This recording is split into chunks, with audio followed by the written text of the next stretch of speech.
ನೀವು ಸುಳ್ಳುಗಾರರಾಗಲು ಇದೊಂದೇ ಸಾಕು. ಇಮಾಮ್ ಮುಸ್ಲಿಂ ರಲಿಯಲ್ಲಾಹು ಅನ್ಹುರವರು ವರದಿ ಮಾಡಿದಂತಹ ಹದೀಸ್. ಅಬೂ ಹುರೈರ ರಲಿಯಲ್ಲಾಹು ಅನ್ಹುರವರಿಂದ ನಿವೇದನೆ. ಖಂಡಿತವಾಗಿಯೂ ಪ್ರವಾದಿ ಸಲ್ಲಲ್ಲಾಹು ಅಲೈಹಿ ವಸಲ್ಲಮರು ಹೇಳುತ್ತಾರೆ, ಮನುಷ್ಯನು ತಾನು ಕೇಳಿದ್ದನ್ನೆಲ್ಲ ಹೇಳುತ್ತಾ ಹೋಗುವುದು ಆತನು ಸುಳ್ಳುಗಾರನಾಗಲು ಆತನಿಗೆ ಅದು ಸಾಕು ಎಂದು.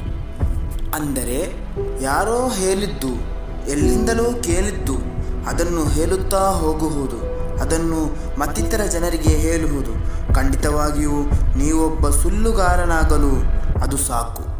ಆದ್ದರಿಂದ ಯಾರೋ ಹೇಳಿದ್ದು, ಎಲ್ಲಿಂದಲೋ ಕೇಳಿದ್ದು ಅದನ್ನು ಹೇಳುವಂತಹ ಸ್ವಭಾವ ಅದನ್ನು ನಿಲ್ಲಿಸಬೇಕು.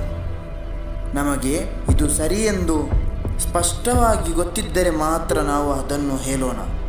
ಇದು ಸತ್ಯ ಎಂದು ಗೊತ್ತಿದ್ದರೆ ಮಾತ್ರ ಅದನ್ನು ನಾವು ಹೇಳೋಣ. ಯಾರೋ ಹೇಳಿದ್ದು, ಯಾರೋ ಕೇಳಿದ್ದು ಅಂತಹ ಮಾತುಗಳನ್ನು, ಅಂತಹ ಕೃತ್ಯಗಳನ್ನು ನಾವು ಹೇಳುವುದು ಬೇಡ. ಖಂಡಿತವಾಗಿಯೂ ಅದು ನಮ್ಮನ್ನು ಸುಳ್ಳುಗಾರನಾಗಿಸುತ್ತದೆ.